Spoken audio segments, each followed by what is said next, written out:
He regretted leaving home almost immediately. In the dangerous Lonelands, they found themselves cold, wet, and low on food. Suddenly, Barleen noticed the light of a fire. Thorin sent their new burglar, Bilbo, to investigate. Hello, and welcome back to part 2 of my playthrough of The Hobbit by Sierra.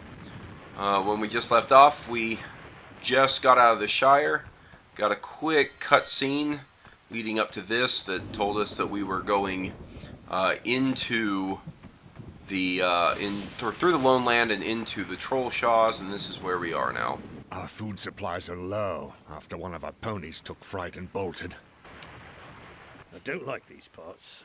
The servants of the Witch King mined and tunneled these lands many years ago. Their gear is still scattered about. The hunts in the lowlands are different than your kindly Shire crop. Some of these leaves have teeth.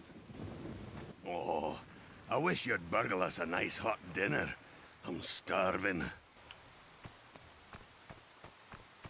Tell Bomber to stop grumbling. A little starving will help slim him down. Ah, this dratted rain. I'm catching cold. Could you please bring me a Burberry plant? So true to the book, we have a bunch of complaining dwarves. Now it's the burglar's turn. Scuttle off and investigate that firelight. See if it's safe. A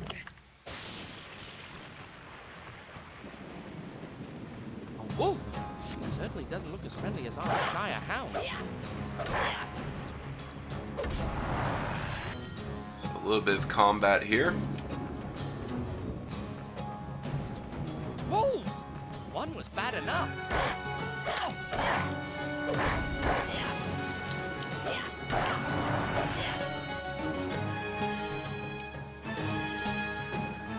So we actually don't have a lot of life. In the top left corner you can see you only really have like 3 hearts. And that will increase as we play through the game. But right now I gotta be a little bit careful when I'm fighting things. You can tell there's a little bit of a similarity in some ways to Legend of Zelda here. I got a stick and I'm fighting some plants. But the similarities kind of end there. So we are in an area known as the Trollshaws. There's something down here. Let's see what this is. Money. We are in an area known as the Trollshaws, and for those who are not totally familiar with Middle-earth and its geography, the Shire is on the western side of the continent, as it were, and not entirely on the western side, but certainly more towards the west. And Bilbo and the dwarves would have journeyed through Bree Town and through Bree Land, and then through an area called the Lone Lands. And the Lone Lands are basically a large, barren, unpopulated area between the Bree Lands and where we've ended up here in the Trollshaws. Now the Trollshaws, where you begin. I can use my stick. Let's see what he has to say. Those ledges look treacherous, Bilbo. If they're too far apart, use your walking stick to help you jump. Good luck, Bilbo. So there you go. But the Trollshaws is where you actually begin to see population of elves, and more specifically that means Rivendell. And I believe that's Burberry leaves. Burberry leaves. That's what Keely needs for his cold. So let's go get that back to him. Oh, thank you, Bilbo.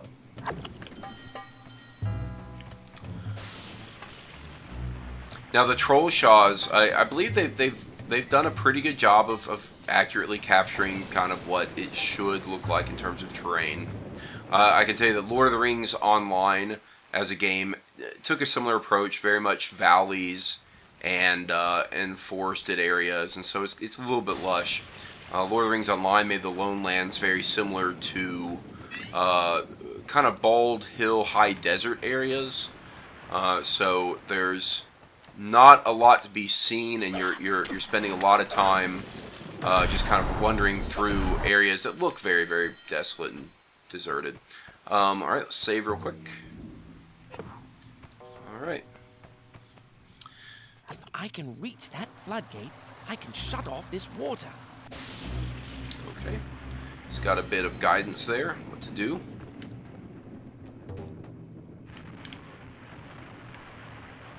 Fight off these plants.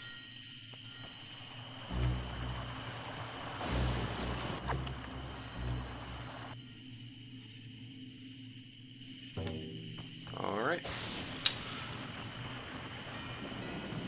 In general, the Trollshaws, I think, are a pretty interesting area. And like I said, they're not highly populated by much other than some elves. What wild creatures! But that area actually leads into an area called the Etmoors up to the north.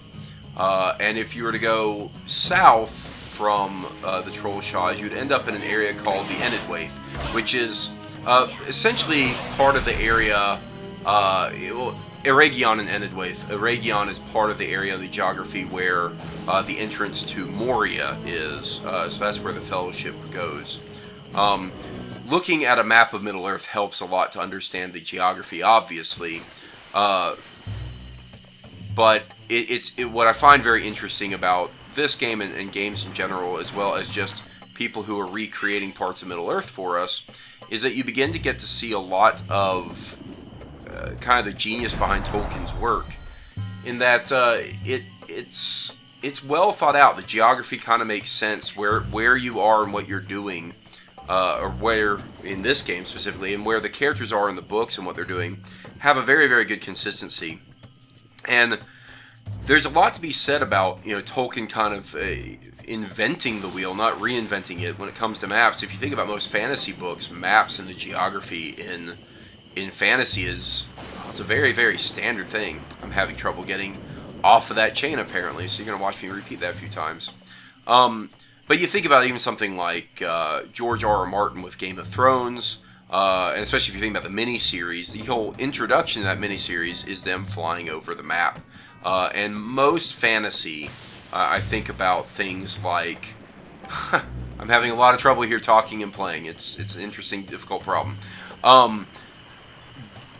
Things like Wheel of Time, Dungeons and Dragons with like R.A. Salvatore, and the idea of Baldur's Gate and all these areas. Maps in terms of fantasy have become incredibly important as part of the world building, and Tolkien created that, and certainly new fantasy authors and creators have worked very hard and diligently to kind of follow the same pattern. So it's weird.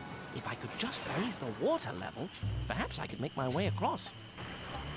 It's weird to think how much Tolkien really truly defined how fantasy is supposed to work. So here's something interesting. We get to see these groups fight it out a bit. Yeah, it's interesting to not have to fight necessarily. See if I can get through this. Wow, nope. Gonna get attacked by something.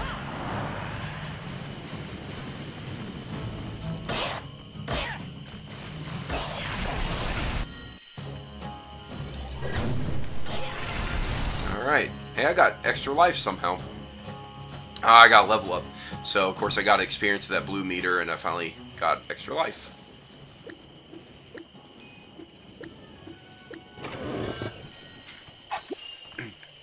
And I got a health potion. I'm actually not sure how to use the health potion. Let me consult the controls here and see how I use a potion. Doesn't say. I'm going to assume it automatically applies when I get injured enough, but we will find out. Alright, so I need to make my way up and go flood the area to help assist my travels here. So it's one of the reasons I have such a huge respect for Lord of the Rings and for Tolkien's work, is it's very easy to forget just how much he did. You know, as an author, you know, people like George R.R. Martin, people like R.A. Salvatore, they're all geniuses in their own right. They've all done amazing works. But you know, they're building off, you know, if there's a cliche, well, they're just building off the cliche that Tolkien created. It's kind of like if you were to complain that the movie Casablanca is cliche. Well, you can't really do that, because that movie invented the things that would make it cliche. Well, I just died in the water, so let's see if I can do a little bit better from the save point. We are back to where the wolves are fighting. So we'll give them a moment to fight it out.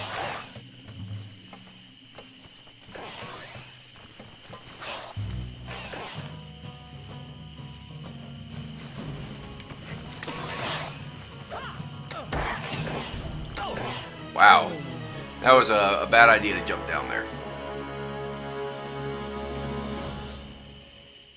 So anyway, as I'm playing through this stuff again, so it ends up being that's ultimately why I respect Lord of the Rings so much, and what Tolkien did for fantasy, or as he calls it in a lot of his essays, he calls them fairy stories.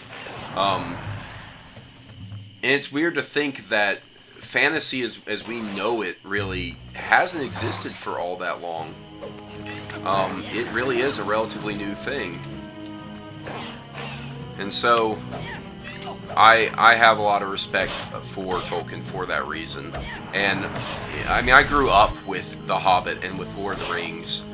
It's part of just everything I remember from childhood. I grew up, of course, with like the old Rankin and Bass Hobbit cartoon, and grew up with a lot of the Lord of the Rings cartoons that were done. Alright, let's see here. Green.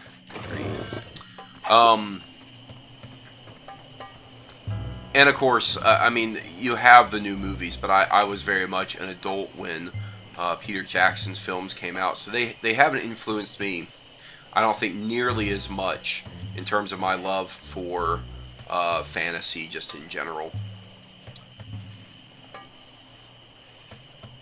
Alright, let's see if we can kill this thing.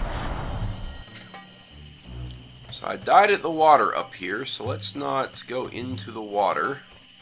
Let's figure out what I need to do a little bit better.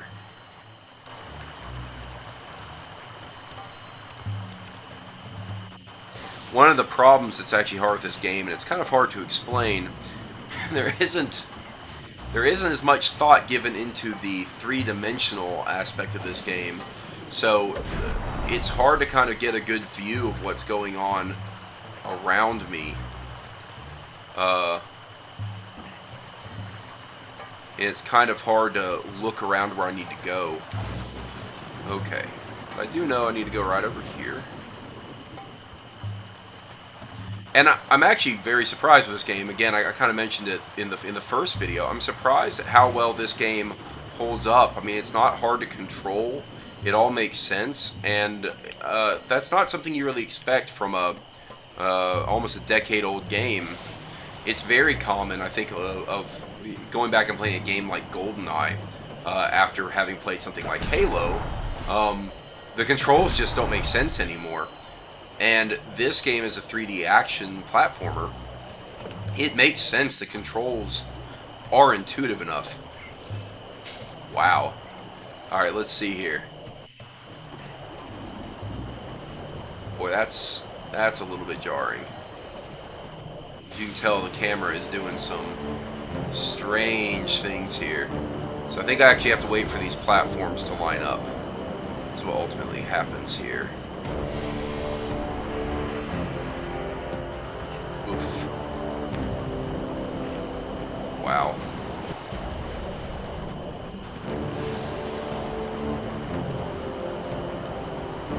Alright. Now, of course, there are aspects of the game just like that where the stuttering of the camera is a little bit disconcerting and is hard to follow, just again, because it's not a perfect game by any stretch of the imagination, but it is really good. It still really holds up. I would definitely say if you're a fan of The Hobbit, oh, and I just died. If you're a fan of The Hobbit, this is definitely a game worth checking out and picking up. if you can find it, though. I imagine it's on eBay. So we'll just go through this part again. And yeah, the camera does some weird things here, so see if I can survive it. I should have done the pole jump in the game, and I knew I was supposed to do that. I hit the wrong buttons, the wrong combination of buttons to make that happen, so that was totally just a failure on my part, and so I need to do that better. Alright, let's see here.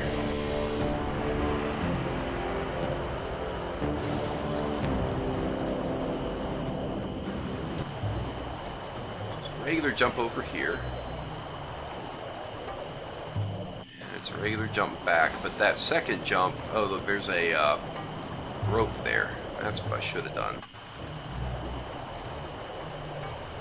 And I'm trying to remember when the Tomb Raider games came out, because you'd think that as clunky as the Tomb Raider games were, and I know they're well before this, but their control schemes I remember playing were always very tough. And it's interesting to see how a relatively obscure game, and Sierra at the time wasn't a small studio, but they were beginning their decline. Oh dear. Oh, can't go back now. Oh my.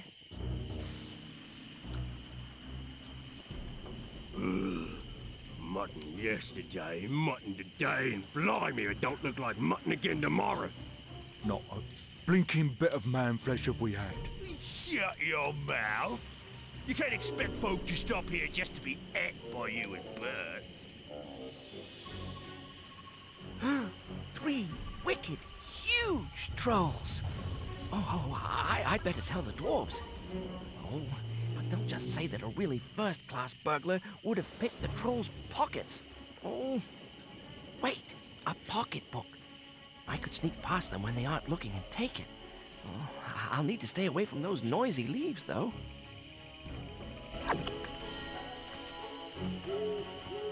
Save it real quick. So this is where we begin to see a little bit of the stealth in this game. So yeah, I mean, as a whole, this game it's really amazing, the quality of it, considering where it came from. Alright. I don't know how well I'm going to do all this. An interesting note, the pocketbook that I'm going after right now... Uh-oh.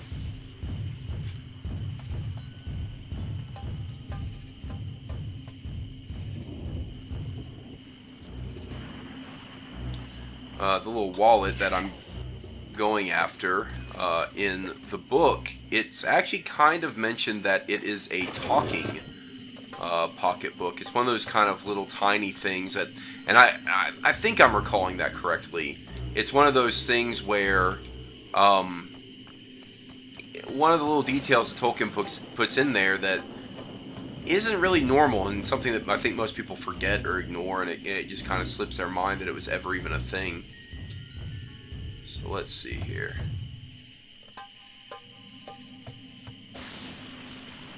And the movies, the Hobbit movies that Peter Jackson did with this segment with the trolls, I actually really, I thought it was a clever take on it, and I really did. Looks like I got seen. You nasty little rabbit. It looks tasty. What is it? Alright, we'll try that again. Jackson's take on the trolls and their characters were really pretty accurate. And I don't want to, I'm sure I'm going to draw all sorts of comparisons. It's just going to be natural, especially with the films having very recently come out. And so I don't want to draw a lot of comparisons, but I certainly will. Alright, we'll skip this. Oh, I can't skip this. But I thought he did a good job with the trolls. You know, one of the problems with the style of Lord of the Rings and The Hobbit was he established in the Fellowship of the Ring what a troll looks like with a cave troll, and he kind of had to reinvent it. He had to kind of redesign it. So let's see. To see what the sneaking options are here. If he turns around, that's when he sees me. And so he had to kind of redesign Trolls, and he redesigned it for the entirety of the Hobbit movies, which were just terrible. It was really bad computer graphics. The models were really poorly designed, in my opinion. And it was all very disappointing. Okay, let's see here.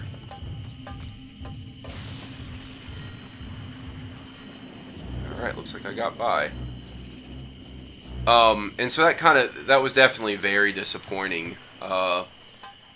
Later on, when you got to the Battle of the Five Armies, I was also extremely disappointed with Desolation of Smaug as a movie, and ultimately, I kind of view the Hobbit movies as kind of Peter Jackson's adventures in doing what George Lucas did to the Star Wars franchise with the prequels. I'm pretty sure these leaves I need to avoid here, by the way. They just were bad movies, and it's, even as a fan, that can be hard to kind of admit to, because I want to be able to like them, but the quality control aspect of me says, nope, they just weren't that good. Now, An Unexpected Journey, I enjoyed. I had hope for the Hobbit trilogy based on that movie. It was not until Desolation of Smaug when there began to be those very, very large departures from the book. Wow, it's going fast. That I began to get pretty worried. Now, there were obviously some design things. Again, I mentioned in my last video kind of the silly aspect of Keeley, and what I affectionately refer to as the sexy dwarves, Keeley and Feely. And I think that was a mistake. I believe that the subplot... Oh, here we go, they're moving again. The subplot of Toriel, the elf maiden, was a very, very poor decision. I bet I can tiptoe past him while he yawns. Alright. And so I kind of end up feeling very mixed on it, because while I can appreciate the fact that the cast of The Hobbit would have been extremely male-heavy in terms of casting, and that the inclusion of Galadriel and all that would make sense within the context of what they were trying to do, the execution on it was very sloppy, and it did not work in favor of the movie adaptation.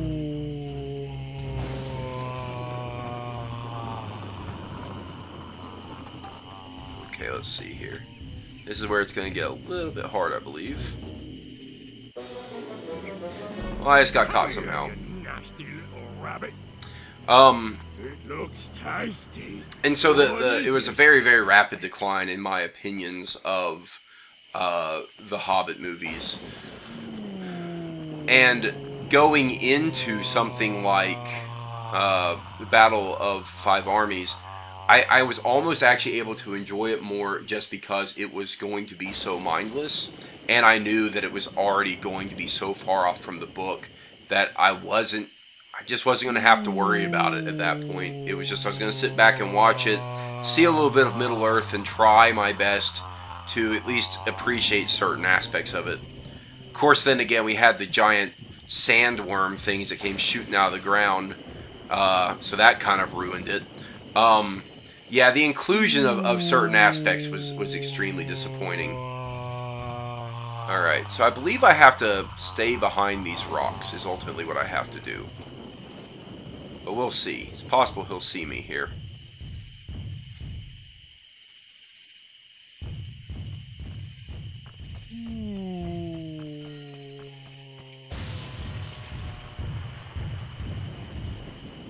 Alright. So here we go. We're about to get to the wallet.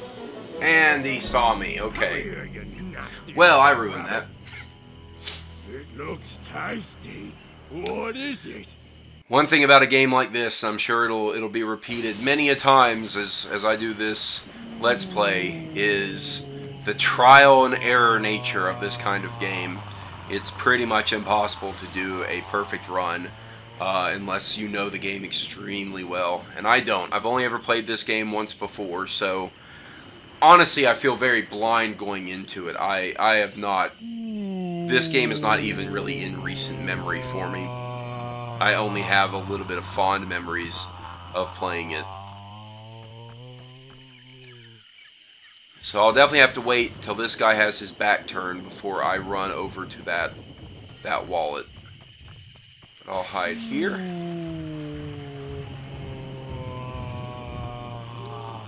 As soon as he goes, I will move to this rock. Alright. So I'm actually going to wait for him to do another pass.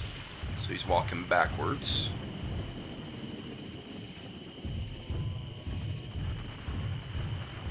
Alright, I'm going to hide here until he turns around one more time.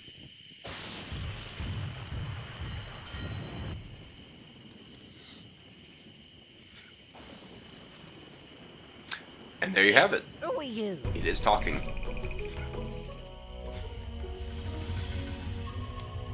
Blimey, look what I've copped.